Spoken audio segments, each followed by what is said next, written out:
Hi friends, welcome to 910 Foundation Unacademy. This is me your biology educator and my name is Kajal Chaudhary. So आज मैं आपको बताने वाली हूँ class 10th का फर्स्ट टर्म का सिलेबस। कौन सा सिलेबस भाई? बायोलॉजी का सिलेबस। तो बायो की तैयारी हमें कैसे करनी है, क्या सिलेबस रहने वाला है, कितने चैप्टर्स हमको पढ़ने हैं और क्या क्या इन चैप्टर्स में पढ़ना है, आज मैं इस वीडियो में कवर करने वाली हूँ। सो डियर स्टूडेंट्स, हम ये मानकर चलते हैं फर्स्ट टर्म में आपके स्टार्टिंग के 3 चैप्टर्स होंगे। तो वो 3 चैप्टर कौन कौन से, उन चैप्टर्स में आपको डीप इनसाइट क्या पढ़ना है और कौन कौन से इंपॉर्टेंट टॉपिक्स होने वाले हैं, इन 3 चैप्टर्स के आज मैं आपसे डिस्कस करने वाली हूँ। तो आइए जल्दी से देखते हैं हम हमारी पहली स्लाइड की तरफ। तो अगर मैं आपसे बात करूंगी फर्स्ट टर्म के चैप्टर्स की, तो 3 चैप्टर्स पर हमें खास तौर पर ध्यान रखना है। जैसे पहला चैप्टर है हमारा लाइफ प्रोसेस, क्या होता है, क्या पढ़ने वाले हैं, नेक्स्ट स्लाइड पर मैं आपको एक्सप्लेन करूंगी। सेकंड, कंट्रोल एंड कोऑर्डिनेशन, हमारी बॉडी किस टाइप से काम कर रही है, ब्रेन कैसे सिग्नल्स भेज रहा है, ब्रेन को क्या पता लग रहा है, हमारे बॉडी का कौन सा पार्ट हमारे ब्रेन से डायरेक्टली कनेक्टेड है, कैसे रेगुलेशन हो रहा है, ये सारी की सारी चीजें आज मैं आपको बताऊंगी कंट्रोल एंड कोऑर्डिनेशन में। Third and most interesting chapter, how do organism reproduce.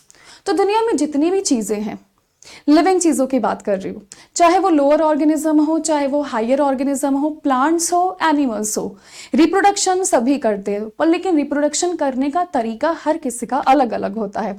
तो वो कौन से तरीके हैं, कैसे रिप्रोडक्शन होता है और रिप्रोडक्शन का क्या महत्व है, ये सारी की सारी चीजें हम कवर करेंगे हमारे तीसरे चैप्टर में। आइए जल्दी से देखते हैं कि भाई लाइफ प्रोसेस में ऐसा हमें क्या पढ़कर चलना है।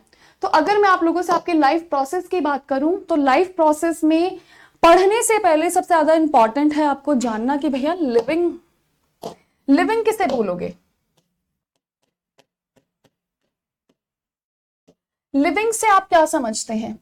तो मैं आपसे बोलूंगी कि भाई मैं अगर किसी लिविंग को डिफाइन करूं, जैसे एक सवाल मैं आपसे पूछती हूँ, जितने स्टूडेंट्स वीडियो देख रहे हैं कमेंट बॉक्स में जरूर बताना, ये पेन लिविंग है कि मैं लिविंग हूं।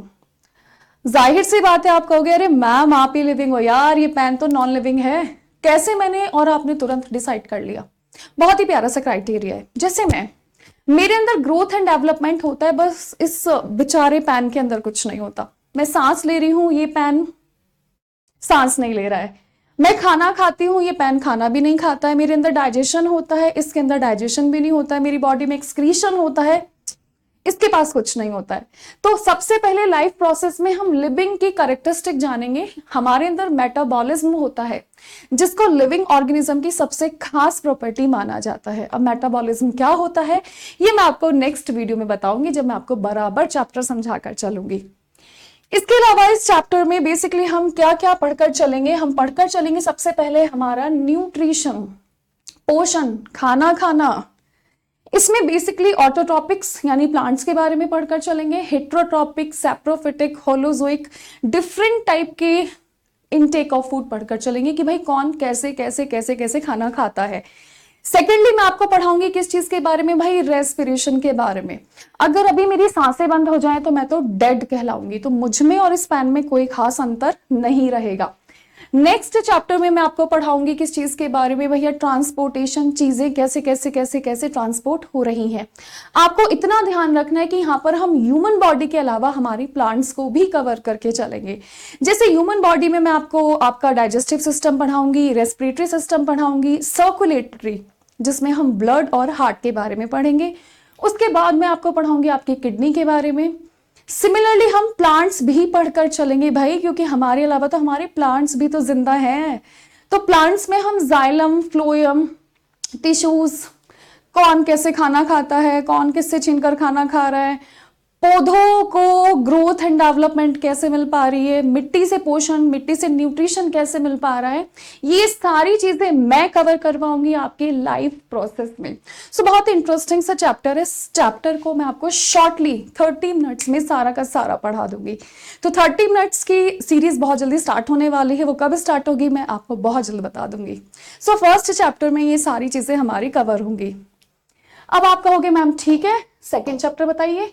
तो सेकेंड चैप्टर में देखो दिमाग में ब्लास्ट हो रहा है एकदम से। तो हमारा दिमाग हमारी बॉडी से कैसे कनेक्टेड है।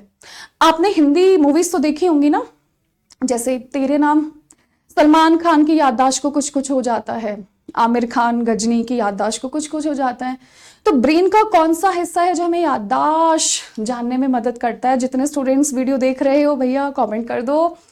इसके अलावा हमारी बॉडी में जितने भी फंक्शंस होते हैं भाई, ब्रेन का कैसे कनेक्शन है वो बताकर चलेंगे। अब मान लो यहाँ पर कोई गर्म चीज है, मैं उसको हाथ लगाकर एकदम हटा लूंगी, क्यों? क्योंकि रिफ्लेक्स एक्शन हो रहा है हमारी बॉडी में। तो ये रिफ्लेक्स एक्शन कैसे हो रहा है ये भी तो जानना जरूरी है ना मेरे दोस्त।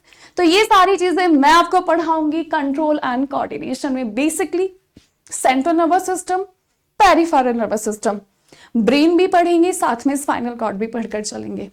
बहुत बहुत बहुत इंटरेस्टिंग चैप्टर है दोस्तों। आपको आज सारी सच्चाई पता चल जाएगी कि बोला जाता है ना कि हमें कुछ फील हो रहा है, हमारे दिल में दर्द हो रहा है। ना ना ना ना, दिल का कोई रोल नहीं होता मेरे दोस्त, उस फीलिंग्स में भी हमारे दिमाग का रोल होता है।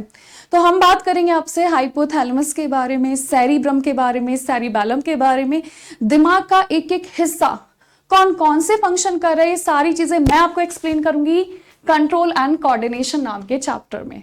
चलिए जल्दी से बढ़ते हैं अब आगे की तरफ। Next, how do organism reproduce. So reproduction के भी दो तरीके होते हैं, एसेक्सुअल और सेक्सुअल। एसेक्सुअल छोटे लोगों में, लोअर ऑर्गेनिज्म में, जैसे हमारे पास ये हाइड्रा है। हाइड्रा में क्या होता है भैया, छोटी सी बड होती है, वो टूट कर गिर जाती है, नया हाइड्रा बन जाता है। पैरामीशियम, बैक्टीरिया, अमीबा, ये सारे के सारे एग्जाम्पल हैं आप लोगों के एसेक्सुअल रिप्रोडक्शन, जहां पर सिंगल पेरेंट बॉडी काफी होती है रिप्रोडक्शन करने के लिए। अपनी जैसी बहुत सारी कॉपीज बना लेते हैं ये लोग, टाइम कम लगता है और एक समय पे बहुत सारी प्रोजेनी हमको मिल जाती है। सो एक खास बात होती है एसेक्सुअल रिप्रोडक्शन के बारे में। Moving towards sexual reproduction. सो सेक्सुअल रिप्रोडक्शन की अगर मैं आपसे बात करूं तो भाई यहां पर हम दो चीजें पढ़ेंगे। हमारे साथ साथ हमारे प्लांट्स में भी सेक्सुअल रिप्रोडक्शन देखने के लिए मिलता है। तो इस चैप्टर में मैं आपको पढ़ाऊंगी ह्यूमंस के बारे में, जिसमें मेल और फीमेल पार्ट्स पढ़कर चलेंगे। उसके अलावा मैं आपको पढ़ाऊंगी sexual reproduction in flowering plants. आपको पता होना चाहिए कि फ्लावर ही रिप्रोडक्टिव यूनिट होती है हमारे प्लांट्स की। तो जितने स्टूडेंट्स ने ये चैप्टर पढ़ रखा है एक बार मुझे कमेंट बॉक्स में बताना बिल्कुल मत भूलना, सो दैट मैं आपका टेस्ट ले सकूं कि भैया किसको कितना कितना आता है। सो ये 3 चैप्टर हमें कवर करके चलने हैं इस टर्म के लिए। And dear students, thank you so much video देखने के लिए। जितने भी स्टूडेंट्स ने ये वीडियो देखी और अपनी 10th क्लास की शानदार जानदार तैयारी करना चाहते हैं, हमारे चैनल को सब्सक्राइब करना बिल्कुल ना भूलें। वीडियो को शेयर करिएगा, वीडियो को लाइक करिएगा, और जितने स्टूडेंट्स ने वीडियो देखी है एक एक बार मुझे अपना नाम कमेंट बॉक्स में बताइएगा। नेक्स्ट वीडियो में मैं आपका नाम कवर करूंगी। So thank you so much, have a nice day, bye bye, take care, thank you.